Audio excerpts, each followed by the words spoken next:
بسم اللہ الرحمن الرحیم۔ حضرت خباب بن ارت رضی اللہ تعالی عنہ، جلتے کوئلوں پر صبر اور ایمان کی عظیم داستان۔ ابتدائی حالات۔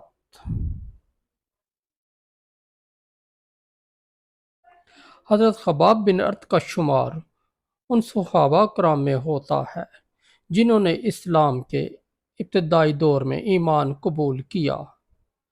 آپ کا تعلق قبیلہ بن سعد بن زید سے تھا، مگر عرب کے رواج کے مطابق آپ کو کسی جنگ یا خرید و فروخت کے نتیجے میں غلام بنا لیا گیا تھا۔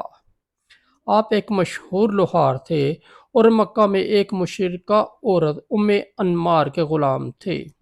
وہ عورت قریش کے مشرک سرداروں میں شامل تھی اور نہایت سنگ دل اور سخت مزاج تھی۔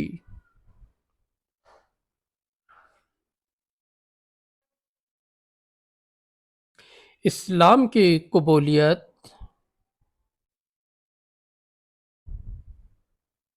جب مکہ میں اسلام کا پیغام خفیہ انداز میں پھیل رہا تھا، تب حضرت خباب ان خوش نصیب لوگوں میں شامل ہوئے جن کے دل کو اللہ تعالیٰ نے ایمان کی روشنی سے منور کیا۔ آپ نبی کریم صلی اللہ علیہ وآلہ وسلم کے ابتدائی 7 ساتھیوں میں شامل تھے جنہوں نے بے سہارگی، غلامی اور ظلم کے باوجود اسلام قبول کیا۔ آپ کا دل اللہ اور اس کے رسول کی محبت سے لبریز ہو چکا تھا۔ تکلیف کا آغاز۔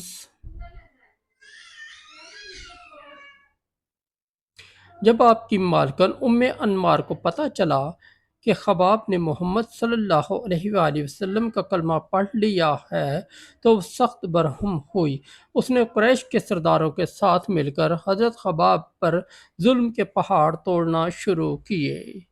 ایک دن وہ حضرت خباب کو مکہ کے تپتے میدان میں لے گئی اور ان کو ننگی پیٹھ کے ساتھ دہکتے کوئلوں پر لٹا دیا۔ پھر ان کے سینے پر ایک بھاری پتھر رکھ دیا تاکہ وہ حرکت نہ کر سکیں۔ کوئلے ان کی پشت کو جلاتے رہے اور ان کے جسم سے چربی پگھل کر کوئلوں کو بجھاتی رہی۔ مگر خباب کی زبان پر صرف اللہ ایک ہے، محمد صلی اللہ علیہ وآلہ وسلم اللہ کے رسول ہیں کا ورد تھا۔ حضرت عمر کا سوال۔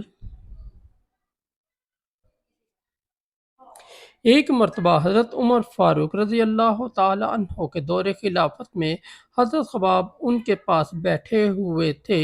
حضرت عمر نے ان سے فرمایا، اے خباب، تم اللہ کے راستے میں جو تکلیفیں اٹھائیں ان میں سے کچھ ہمیں بھی سناؤ۔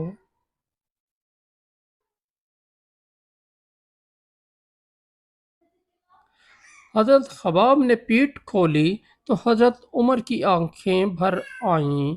ان کی پیٹھ گوشت سے خالی ہو چکی تھی، وہ جلی ہوئی کھال کا ایک نمونہ بن چکے تھے۔ حضرت عمر نے فرمایا، واقعی تم لوگ ہم سے پہلے اسلام لائے اور تم نے ہم سے زیادہ تکلیفیں برداشت کیں۔ تمہارا درجہ ہم سے بڑھ کر ہے۔ ام انمار کا انجام۔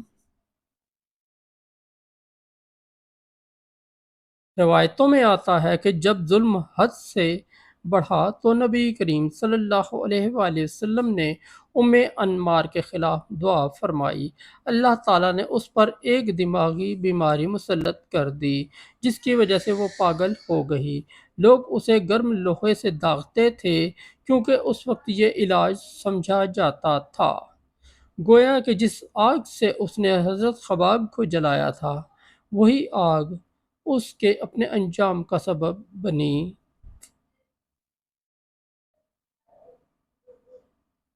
میدان جہاد کے سپاہی۔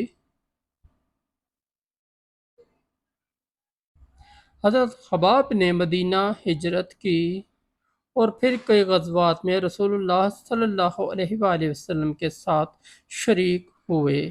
وہ ایک خاموش، بردبار اور صابر شخصیت کے مالک تھے، لیکن دین کے دفاع میں سب سے آگے رہتے۔ ان کی زندگی سادگی، قربانی اور اخلاص کی عظیم مثال تھی۔ انہوں نے مال و دولت کی کبھی پرواہ نہ کی بلکہ ہمیشہ اللہ کی رضا کو ترجیح دی۔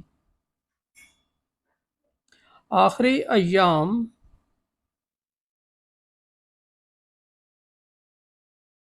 حضرت خباب نے کوفہ میں قیام کیا اور وہیں آپ کا وصال ہوا۔ آپ کوفہ میں دفن ہوئے۔ ان کی قبر آج بھی ایمان والوں کے لیے ایک یادگار ہے۔ جب آپ کا انتقال ہوا تو آپ کے پاس تھوڑا سا مال بچا تھا، مگر آپ نے وصیت کی کہ وہ بھی اللہ کی راہ میں خرچ کر دیا جائے۔ ان کی وفات پر حضرت علی نے فرمایا، اللہ خباب پر رحم فرمائے، وہ اسلام میں سب سے پہلے ایمان لانے والوں میں سے تھے، سب سے زیادہ تکالیف برداشت کرنے والوں میں سے تھے اور سب سے زیادہ اخلاص کے ساتھ زندگی گزارنے والوں میں سے تھے۔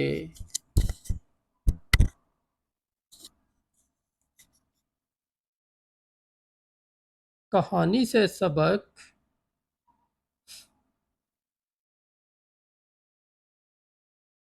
حضرت خباب بن ارت کی زندگی ہمیں یہ سکھاتی ہے کہ اسلام محض زبان سے ادا کیا ہوا کلمہ نہیں، بلکہ وہ راستہ ہے جو قربانی، صبر، وفا اور ایمان کی پختگی سے بھرا ہوا ہے۔ جس دین کے لیے حضرت خباب جلتے کوئلوں پر لیٹے، ہمیں کیا حق ہے کہ اس دین کے لیے ایک لمحہ بھی سستی دکھائیں۔